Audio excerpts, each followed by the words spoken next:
were 3 generations living in one roof. Quite a typical family. ना ही ऐसी family मिलेगी हमें और ना ही हमने देखी होगी ऐसी फैमिली। जिस तरह से बेनियन ट्री की जो शाखाएं होती हैं उसी तरह से वो कलरफुल दुपट्टे के अंदर लटके हुए थे। एकदम से जो नज़ारा था अंदर घुसते ही फर्स्ट फ्लोर के ऊपर मेरे भी रोंगटे खड़े हो गए।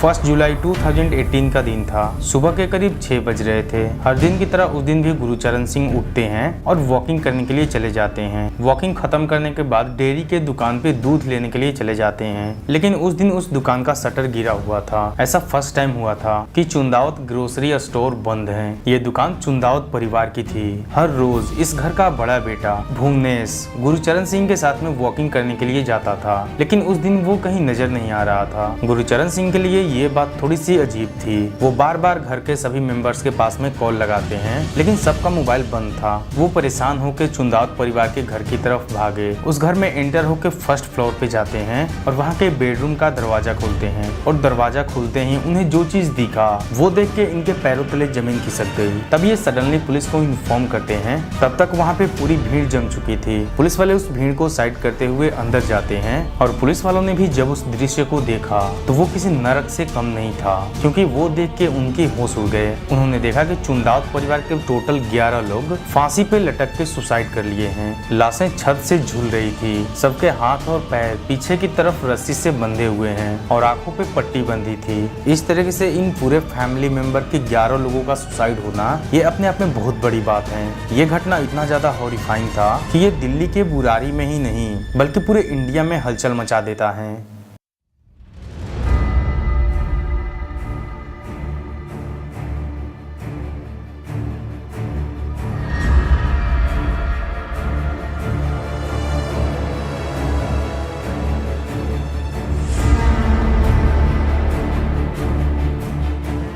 चुंदावत परिवार वैसे तो ये राजस्थान के रहने वाले थे, लेकिन वो पिछले 22 साल से दिल्ली के बुरारी इलाके में रहते थे। पूरे फैमिली वाले बहुत ही अच्छे माइंडसेट के थे और एक दूसरे से बिल्कुल मिलजुल के रहते थे। इन पूरे परिवार का एक प्लाईवुड और एक ग्रोसरी शॉप था। ये दोनों बिजनेस काफी अच्छा चल रहा था और पैसों का लेकर भी इनके पास कोई प्रॉब्लम नहीं था। परिवार में टोटल 12 लोग मौजूद थे। घर के मुखिया का नाम भोपाल सिंह था और इनकी बीवी का नाम नारायणी देवी था और इनके 2 बेटे और एक बेटी थी। इनके छोटे बेटे का नाम ललित और बड़े बेटे का नाम भुवनेश था। इनकी बेटी प्रतिभा एक विधवा थी और अपने मॉम डैड के साथ में ही रहती थी। भुवनेश की बीवी का नाम सविता था। भुवनेश का एक बेटा और 2 बेटी थी। प्रतिभा की एक बेटी थी प्रियंका।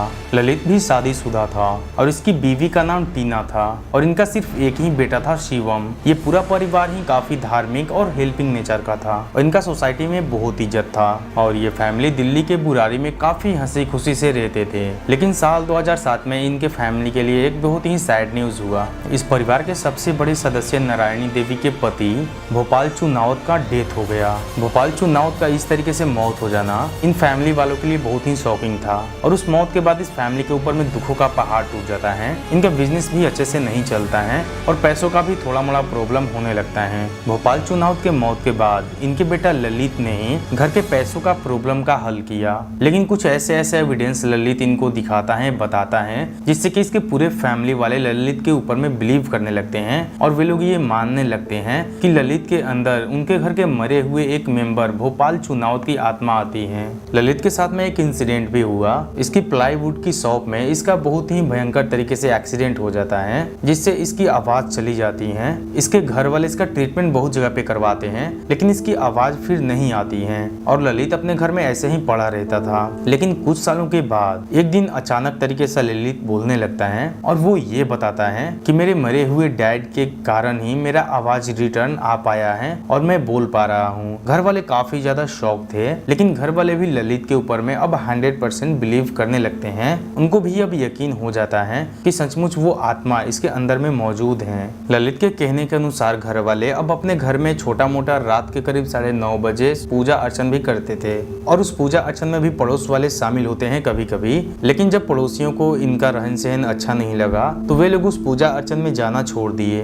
लेकिन चुंदावत फैमिली हर दिन करेक्टली 9:30 बजे उस पूजा अर्चन को करते थे। इनको ऐसा बिलीव था कि इस घर के वो मरे हुए शख्स काफी खुश होंगे, उनके आत्मा को शांति मिलेगा और वो हमारे साथ रह पाएंगे। इन लोगों का ये बिलीव था कि पूजा हो जाने के बाद जस्ट कुछ ही मिनट के बाद ललित अपने डैड से बात करता है और वो अपने सारे फैमिली के प्रॉब्लम्स को बताता है और उनके डैड वो प्रॉब्लम का सॉल्यूशन बताते हैं। ललित उन सभी प्रॉब्लम्स एंड उसके डैड के बताए हुए सॉल्यूशन को एक डायरी पे भी नोट करता था। ऐसे इन सभी फैमिली वालों का दिन गुजरने लगता है।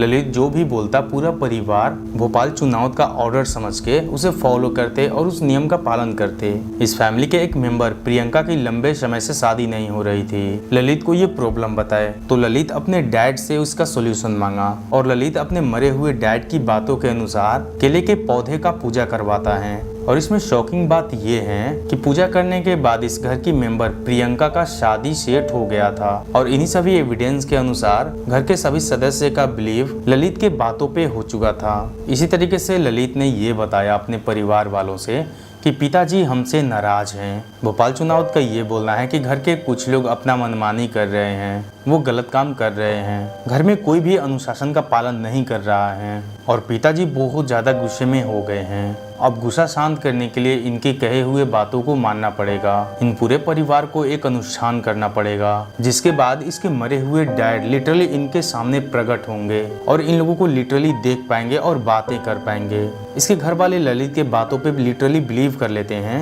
ललित ने आगे ये भी बताया कि इस अनुष्ठान से परिवार वालों को मोक्ष भी मिल जाएगा। घर वाले 24 जून 2018 से ही उस पूजा को करने की सोचने लगे, लेकिन 24 तारीख को कुछ रिश्तेदार आ जाते हैं और देखते ही देखने 24, 25, 26, 27, 28, 29 का भी दिन निकल गया। अब दिन था 30 जून 2018 का। इस डायरी में ये लिखा गया था कि तुम लोग ग्लास में पानी रखना और जैसे ही वो पानी खत्म होगा तुम लोग उस दुपट्टे को अपने गर्दन में बांध के उस दीवार से लटक जाना।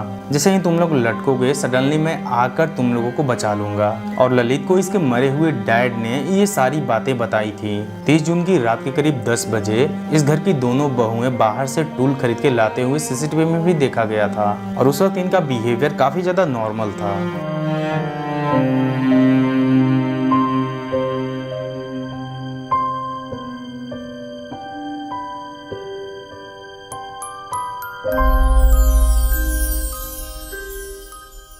अभी मेरे कैमरे की बैटरी ऑफ हो गई है इसलिए मैं अपने आईफोन से शूट कर रहा हूँ।